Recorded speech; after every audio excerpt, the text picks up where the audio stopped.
আকাশবাণী খবর পড়ছি নমামি বসুরুদ্র। প্রথমে বিশেষ বিশেষ খবর। রাজস্থানের জয়পুরে পুলিশের ডিজি ও আইজিদের 3 দিনের সর্বভারতীয় সম্মেলনের দ্বিতীয় দিনে আজ প্রধানমন্ত্রী এতে যোগ দেবেন। সরকার 4,797 কোটি টাকা মূল্যের পৃথ্বীবিজ্ঞান চালু করার সিদ্ধান্ত নিয়েছে। 2023-24 অর্থবর্ষে ভারতের মোট অভ্যন্তরীণ উৎপাদন জিডিপি 7.3% হবে বলে জানানো হয়েছে। পশ্চিমবঙ্গের রেশন দুর্নীতি মামলায় ইডি রাজ্যের মন্ত্রী জ্যোতিপ্রিয় মল্লিকের ঘনিষ্ঠ বনগাঁ পুরসভার প্রাক্তন চেয়ারম্যান শঙ্কর আঢ্যকে গ্রেপ্তার করেছে। বাংলাদেশে আগামীকাল জাতীয় নির্বাচন, তার আগে গতকাল রাজধানী ঢাকায় একটি ট্রেনে অগ্নিসংযোগের ঘটনায় অন্তত 4 জনের মৃত্যু হয়েছে। মহিলাদের প্রথম টি-20 ম্যাচে ভারত অস্ট্রেলিয়াকে 9 উইকেটে হারিয়ে 3 ম্যাচের সিরিজে 1-0 এগিয়ে গেছে। আসছে বিস্তারিত খবরে। রাজস্থানের জয়পুরে পুলিশের ডিজি ও আইজিদের 3 দিনের সর্বভারতীয় সম্মেলনের দ্বিতীয় দিনে আজ প্রধানমন্ত্রী নরেন্দ্র মোদী যোগ দেবেন। আগামীকালও তিনি উপস্থিত থাকবেন। সম্মেলনে যোগ দিতে গত সন্ধ্যায় প্রধানমন্ত্রী জয়পুর পৌঁছন। বিমানবন্দরে তাঁকে অভ্যর্থনা জানান রাজ্যপাল কলরাজ মিশ্র, মুখ্যমন্ত্রী ভজনলাল শর্মা, রাজস্থান বিধানসভার অধ্যক্ষ বাসুদেব দেবনানী এবং রাজ্য বিজেপি সভাপতি সিপি যোশী। পরে প্রধানমন্ত্রী জয়পুরে দলীয় সদর দপ্তরে শীর্ষ বিজেপি নেতৃত্বের সঙ্গে এক বৈঠকে বিভিন্ন বিষয় নিয়ে আলোচনা করেন। উল্লেখ্য, গতকাল এই সম্মেলনের সূচনা হয়েছে। উদ্বোধনী অনুষ্ঠানে উপস্থিত ছিলেন কেন্দ্রীয় স্বরাষ্ট্রমন্ত্রী অমিত শাহ, জাতীয় নিরাপত্তা উপদেষ্টা অজিত দোভাল এবং শীর্ষ আধিকারিকরা। জাতীয় নিরাপত্তা সংস্থা এনএসএর 80 জনেরও বেশি বরিষ্ঠ আধিকারিক এই সম্মেলনে যোগ দিয়েছেন। ভিডিও কনফারেন্সিং এর মাধ্যমে অংশ নেন প্রায় 200 জন আধিকারিক। সম্মেলনে মোট 8টি অধিবেশনের মধ্যে প্রথম দিনেই বসে 2টি অধিবেশন।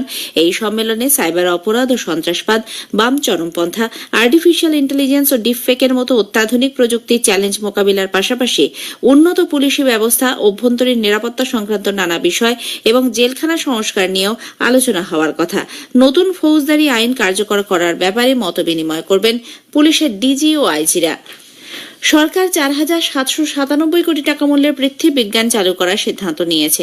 কেন্দ্রীয় মন্ত্রিসভার বৈঠকে গতকাল এ ব্যাপারে সিদ্ধান্ত নেওয়া হয়।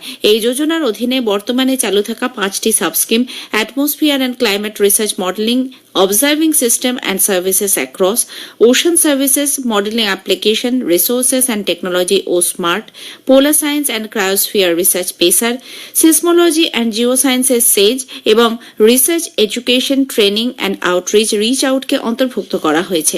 পৃথিবীর গতি প্রকৃতি এবং তার পরিবর্তনে উল্লেখযোগ্য দিকগুলি রেকর্ড করতে পরিবেশ, সমুদ্র, ভূস্তর এবং কঠিন ভূমণ্ডলে দীর্ঘকালীন পর্যবেক্ষণ করাই এই প্রকল্পের উদ্দেশ্য। কেন্দ্রীয় মন্ত্রিসভা অযোধ্যা বিমানবন্দরটিকে আন্তর্জাতিক বিমানবন্দর হিসেবে ঘোষণা করার প্রস্তাব অনুমোদন করেছে। একই সঙ্গে এর নাম মহারিষি বাল্মীকি আন্তর্জাতিক বিমানবন্দর অযোধ্যা ধাম রাখার প্রস্তাবেও ছাড়পত্র দেওয়া হয়েছে। অযোধ্যা বিমানবন্দরকে আন্তর্জাতিক মানে উন্নীত করা হলে এর অর্থনৈতিক ক্ষমতা বৃদ্ধি পাবে এবং এর ফলে বিশ্ব তীর্থস্থল হিসেবে বিদেশি পুণ্যার্থী এবং পর্যটকদের জন্য দরজা খুলে যাবে। মন্ত্রিসভা হাইড্রোকার্বন ক্ষেত্রে পেট্রোলিয়াম ও প্রাকৃতিক গ্যাস মন্ত্রকের সঙ্গে গোয়ানা প্রাকৃতিক সম্পদ মন্ত্রকের একটি সমঝোতা পত্রে অনুমোদন দিয়েছে।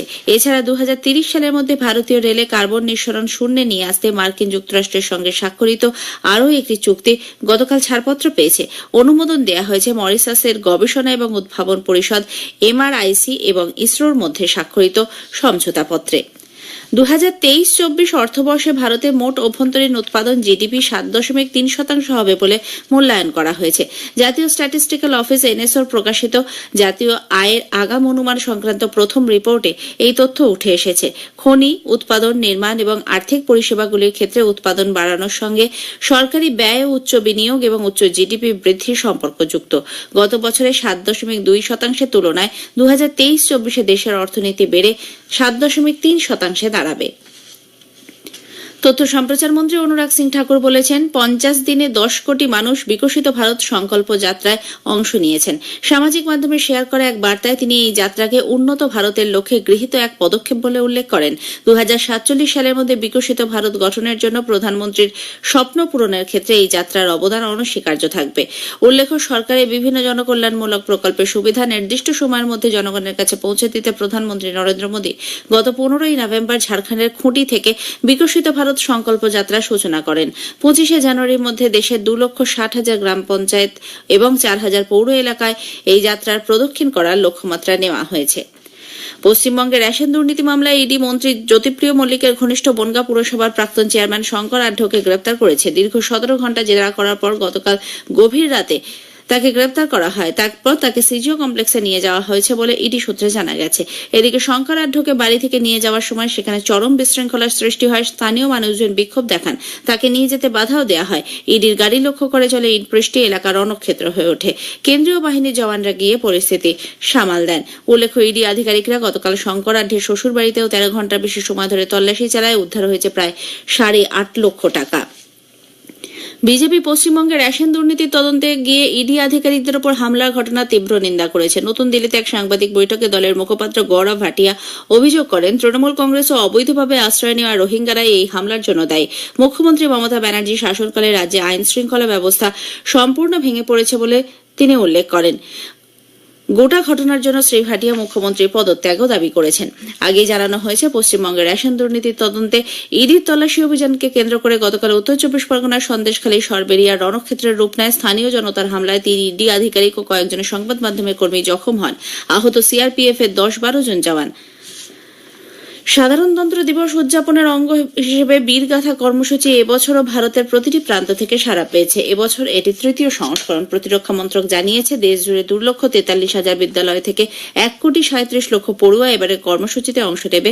তাদের মধ্যে থেকে 100 জন জয়ী পড়ুয়াকে জাতীয় স্তরে নির্বাচন করা হচ্ছে। প্রতিটি জয়ী পড়ুয়াকে 10,000 টাকা করে পুরস্কার দেওয়া হবে। নতুন দিল্লির কর্তব্য পথে এবছরের সাধারণতন্ত্র দিবসের কুচকাওয়াজ দেখার সুযোগ পাবেন তারা। এই খবর আপনারা শুনছেন আকাশবাণী থেকে। বাংলাদেশে আগামীকাল জাতীয় নির্বাচন। তার আগে গতকাল রাজধানী ঢাকায় একটি ট্রেনে অগ্নিসংযোগের ঘটনায় অন্তত 4 জনের মৃত্যু হয়েছে। বেনাপোল এক্সপ্রেসের 4টি কামরায় এই আগুন ধরিয়ে দেওয়া হয়। সংসদীয় নির্বাচনে মানুষ যাতে ভোট দিতে না পারেন সে ব্যাপারে তাদের ভীতি প্রদর্শন করার লক্ষ্যে এই আক্রমণ বলে মনে করা হচ্ছে। পুলিশ জানিয়েছে, গত সন্ধ্যায় ট্রেনটি ঢাকা স্টেশনের দিকে যাওয়ার পথে আগুন ধরিয়ে দেওয়া হয়। দমকলের 7টি গাড়ি আগুন নিয়ন্ত্রণে আনে। উল্লেখ্য, প্রাক্তন প্রধানমন্ত্রী খালেদা জিয়ার নেতৃত্বাধীন বিএনপি এবং অন্যান্য বিরোধী দলগুলি অবাধ ও সুষ্ঠু ভোট গ্রহণের দাবিতে এই সাধারণ নির্বাচন বয়কটের কথা ঘোষণা করেছে। আগামীকালের নির্বাচনে নজরদারি করার জন্য প্রায় 100 জন বিদেশি পর্যবেক্ষক ইতিমধ্যে বাংলাদেশ পৌঁছেছেন। এদের মধ্যে 3 জন ভারতীয় রয়েছেন।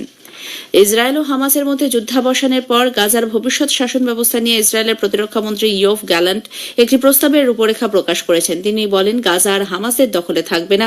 ইসরায়েল সার্বিকভাবে ওই অঞ্চলের নিরাপত্তা নিয়ন্ত্রণ করবে।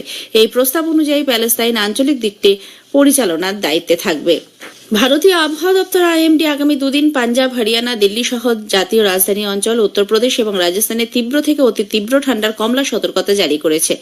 দপ্তরের বরিষ্ঠ বিজ্ঞানী আর.কে জেনামণি আকাশবাণীকে জানিয়েছেন, এইসব রাজ্য ছাড়াও হিমাচল প্রদেশ, উত্তরাখণ্ড এবং ওড়িশায় সকাল ও রাতের দিকে আজ ও আগামীকাল ঘন কুয়াশা পড়বে।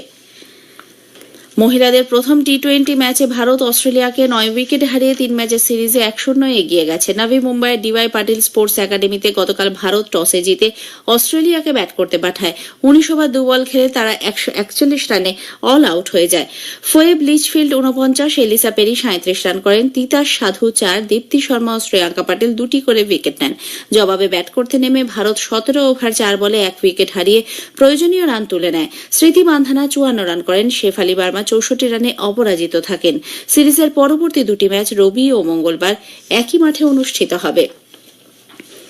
27তম জাতীয় যুব উৎসবের লোগো ও ম্যাসকট গতকাল প্রকাশ করা হয়েছে। কেন্দ্রীয় ক্রীড়া মন্ত্রী অনুরাগ সিং ঠাকুর, মহারাষ্ট্রের মুখ্যমন্ত্রী একনাথ শিন্ডে এই উপলক্ষে এক ভার্চুয়াল অনুষ্ঠানে উপস্থিত ছিলেন।